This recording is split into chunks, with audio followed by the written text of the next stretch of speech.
XTV.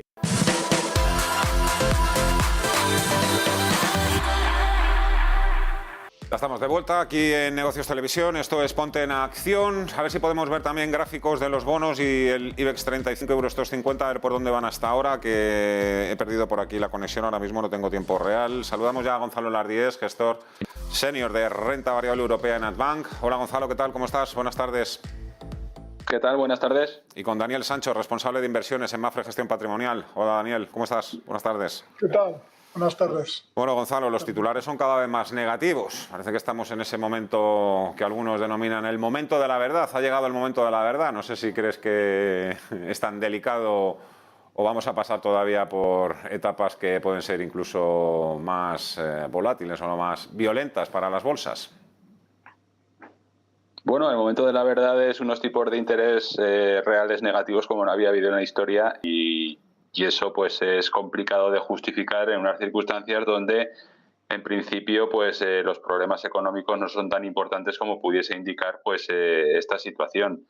El proceso de normalización de tipos, lo hemos comentado alguna vez, es tal el gap o el hueco que hay abierto entre dónde están los tipos y dónde está la inflación, que realmente quizás las consecuencias que puede tener eso en la economía pues ya se pueden empezar a notar y realmente para mí, más que el movimiento en tipos, hay algo que ha sido clave en los últimos pues prácticamente 14 años, que es pues esa política monetaria sin fin en cuanto a dotar de liquidez al mercado por parte de los bancos centrales. Entonces no sé si ha habido ya algunas temáticas de mercado, como hemos visto pues con sectores o digamos temáticas de las que hablábamos que estaban pues habían corrido mucho durante la pandemia, todo el tema por ejemplo growth, biotecnología, la parte de renovables, pues cuando digamos que las justificaciones en que todo vale pues porque hay mucha liquidez y la liquidez tiene que ir a algún sitio se empiezan a agotar, pues es cuando el mercado se intenta o empieza a ajustar y es donde empieza pues por aquello que más extremos de valoración tiene. Entonces, para mí, más allá de política de normalización o de inicio de normalización de tipos, que aún estamos muy lejos de normalizar, es cómo se va a comportar el mercado sin ese apoyo permanente de esa liquidez por parte de los bancos centrales con la FED al frente, que ha sido realmente pues monotema durante los últimos 14 años. Luego, enseguida hablamos de ello, porque hay quien ya pronostica que en 2023, 2024 van a empezar a bajar los tipos de interés y a volver con todo el tema de las inyecciones de liquidez. Pero bueno, veremos. Antes, Daniel, un poco cómo lo veis ahora mismo vosotros este momento tan delicado y tan crítico. Bueno, o sea, efectivamente es un momento delicado, pero no, siempre lo decimos, ¿no? Siempre hay riesgos y siempre vamos a encontrar excusas para que los mercados pues encuentren la volatilidad y haya variaciones en el día a día, ¿no? Por la parte de los tipos, está claro que estamos en una situación que era necesaria, lo hemos comentado muchas veces, ¿no? Ya nos empezamos a tener que ahorrar el explicar a un cliente o explicar a los inversores qué es lo que significa tener tipos negativos, ya que pues menos mal que ya van quedando menos partes, menos curvas y menos bonos con tipos negativos, lo cual es algo más natural. Como decía Gonzalo, aquí la historia no está en que ahora estén subiendo los tipos, sino en todos los años atrás que hemos estado con los bancos centrales pues inyectando mucha liquidez en los sistemas. Está claro que la transición de esa inyección a no inyectar tanto pues es lo que de verdad pues puede generar volatilidad y cierto riesgo. Dicho esto, es algo que es sano, es algo que está sobre el papel y es algo que no sé si se está haciendo tarde o se está haciendo a tiempo, pero era algo necesario, ¿no? Entonces, lo que tenemos que hacer es dar un paso hacia detrás, entender que de verdad los tipos están subiendo, qué consecuencias pueden tener en el corto, medio y largo plazo y sobre todo de cara a la inversión y de cara a una inversión desde un punto de vista de un cliente final, pues lo que de verdad tiene que entender es el plazo de inversión, ¿de acuerdo? Estamos viendo auténticas pues caídas en índices de renta fija, ¿no? Que siempre hemos pensado, o la cultura financiera nos dice o nos hace ver que es una inversión conservadora, cuando nos estamos dando cuenta este año que no es así. Veníamos de muchos años con inyección de liquidez en los cuales, pues, de una manera u otra era relativamente sencillo hacer dinero en renta fija. Este año está siendo mucho más complicado. Entonces, la función de alguien que explique dónde invertir el dinero y dónde tenemos el dinero es fundamental, ¿no?, en los tiempos que corren. Por la parte de renta variable, pues está claro, ¿no?, que la subida de tipos y la retirada progresiva de la liquidez de una manera u otra tiene que afectar. Pero vuelvo a lo mismo. O sea, igual que la volatilidad asusta, la volatilidad crea oportunidades, y en estos momentos lo que sí que recomendamos es pues poner en manos de expertos los ahorros y sobre todo el entender bien dónde se está invirtiendo y el entender bien cuál es el plazo de inversión. ¿Cuáles son, en tu opinión, por tanto, Daniel, las consecuencias a medio y largo plazo de nuevo ciclo de subidas en los tipos de interés y cómo habría que invertir? Porque yo creo que en este sentido también la gente, a nivel de acciones, la gente está hecha un poco lío porque escucha mensajes contradictorios en uno y otro sentido. Por ejemplo, se me ocurre, con el sector financiero o con las energéticas. Sector financiero, bueno, cuidado, sí, ahora mismo van a mejorar sus márgenes porque van a subir los tipos de interés, pero claro, si la economía se desacelera, incluso si llega a la recesión, van a ser los paganinis de la fiesta. Y con las energéticas pasa un poco 3/4 de lo mismo. Bueno, o sea, la recomendación aquí no es... nosotros las recomendaciones, vuelvo a lo que comentaba, ¿no? Lo primero de todo es entender el plazo de inversión y qué riesgo podemos asumir, ¿no? La idea de tener un plazo de inversión, si conseguimos hacer ver a los clientes que su plazo de inversión es largo plazo, ¿de acuerdo? Largo plazo estoy hablando de pues, más de 5 años, o incluso exigirle algo más, ¿no?, más de 8 años. Ahí está claro que una cartera diversificada, de una gestión de un profesional que sepa encontrar las oportunidades en el largo plazo dentro de los mercados globales de renta variable, esa sería la recomendación, ¿de acuerdo? El hacer una cartera de fondos de inversión, una cartera diversificada a nivel global, y el ruido o las rentabilidades que estamos teniendo este año no nos tiene que afectar, probablemente sea un buen momento de entrada, siempre y cuando, vuelvo a lo mismo, tengamos la visión y el concepto de largo plazo. Para aquellos inversores que tengan no tengan la seguridad de largo plazo y quieran invertir más a corto plazo, aquí sí que es un tema mucho más delicado, ¿no?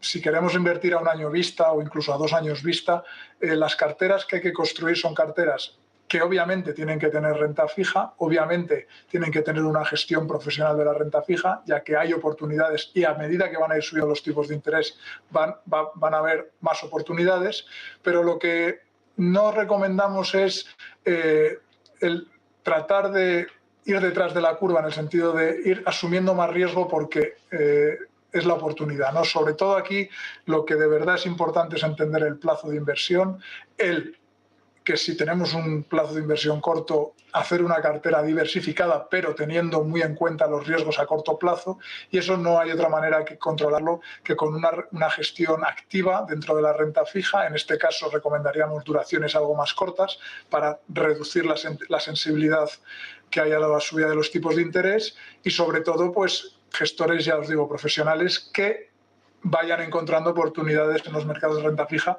que ya empieza a ver, dado la subida que llevamos en lo que lleva de año. Desde luego, pues miraba las pantallas esta mañana y es que llevamos ya una subida este año en la deuda estadounidense del 10 años.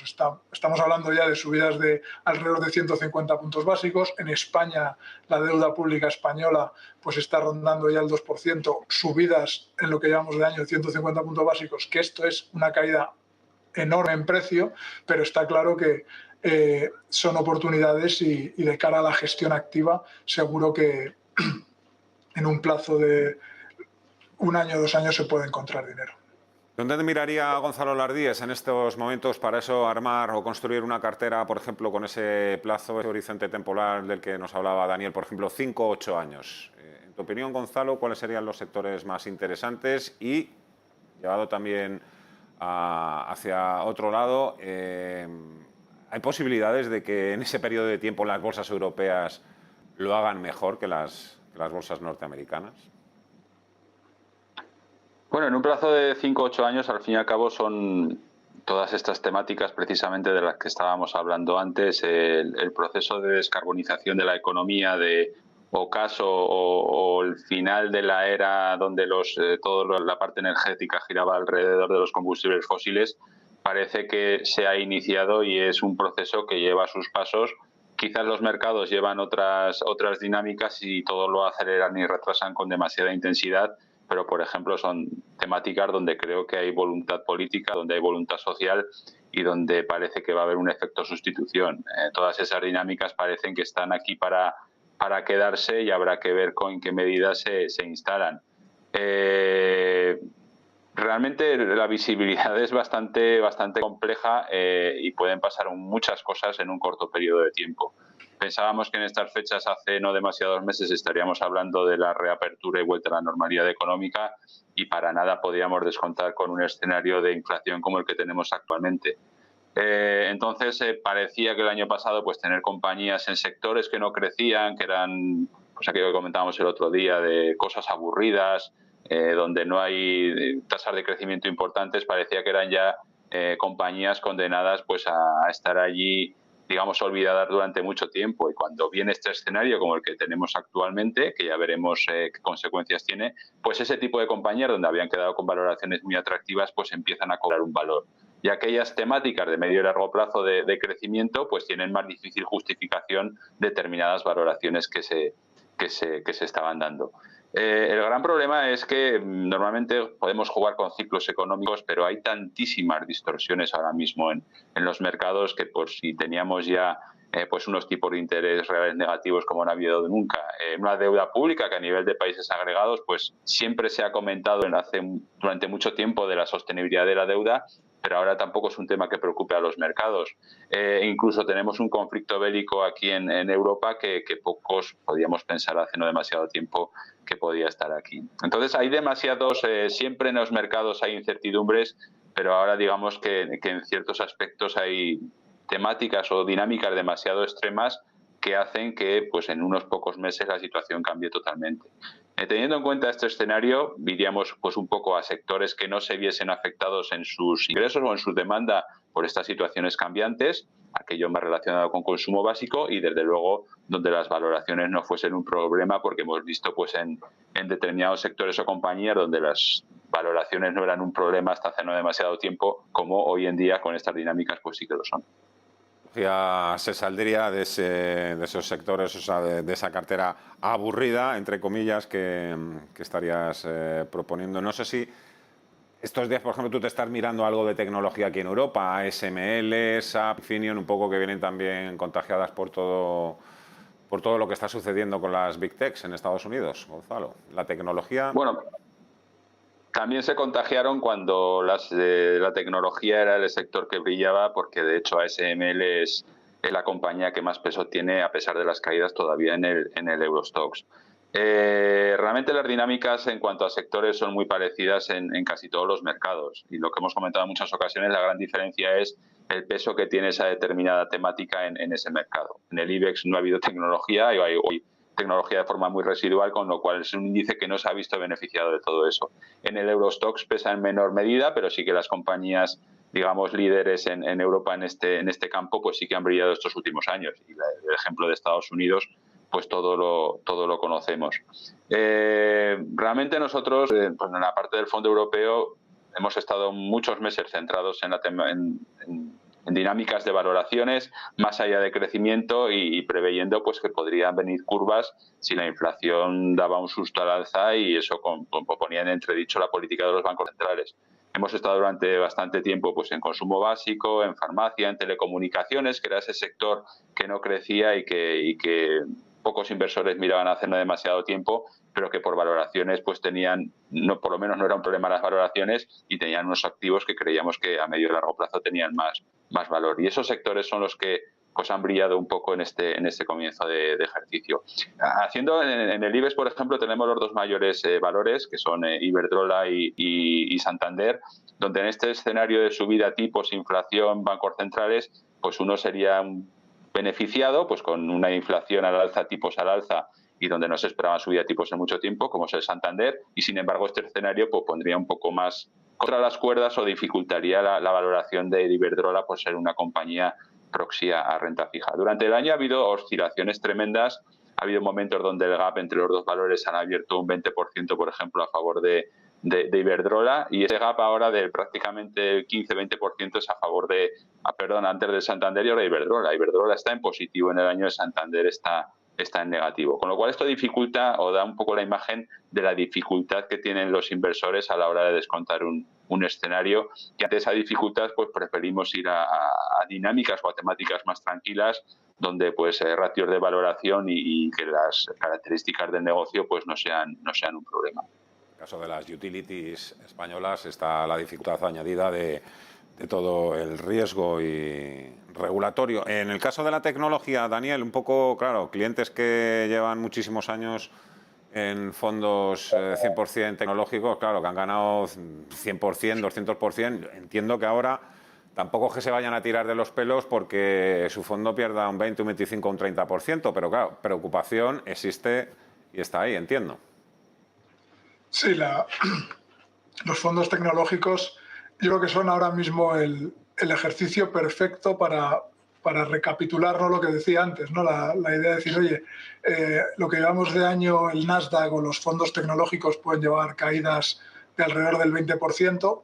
De acuerdo, hay mucha dispersión porque dependiendo del fondo pues puede hacerlo bastante mejor que los índices, pero ya os digo, el Nasdaq, que debe llevar una caída alrededor del 20-22%, bueno, si de verdad cogemos el plazo de inversión que hablábamos antes y nos vamos a plazos de más de 5 años, si vamos 5 años atrás, esta caída, aún con la caída, llevaríamos rentabilidades anualizadas del 15%, ¿no?, en 5 años, más o menos, lo cual, pues como decía Fernando, son rentabilidades acumuladas absolutamente increíbles y que, si tengo que decir que voy a sacar el 15% de aquí al futuro, pues sería una de las mejores inversiones, ¿no?, que podemos pensar. Por lo tanto, aquí vuelvo a lo mismo, ¿no? El invertir en Nasdaq o invertir en renta variable es invertir en volatilidad a corto plazo.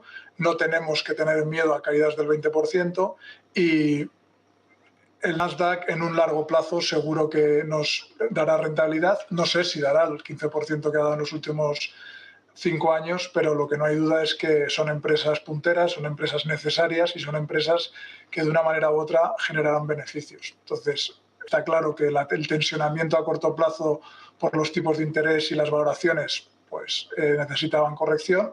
Estamos teniendo la corrección, pero para un inversor que esté en el Nasdaq no tiene por qué asustarse, ya que su plazo de inversión tiene que ser, pues como decíamos, no a más de 5 años. Que todo el mundo que esté ahí metido, evidentemente, a lo largo de los últimos meses ha mirado y ha revisado bien cuáles son las empresas que tiene dentro ese fondo de inversión. No es lo mismo las compañías que no han ganado un solo dólar en toda su vida, que son muy prometedoras, pero no dejan de ser eso, promesas, frente a otros grandes monstruos que también tienen flujo de caja necesario para esquivar o soportar estos tiempos tan adversos con las subidas de los rendimientos de los bonos.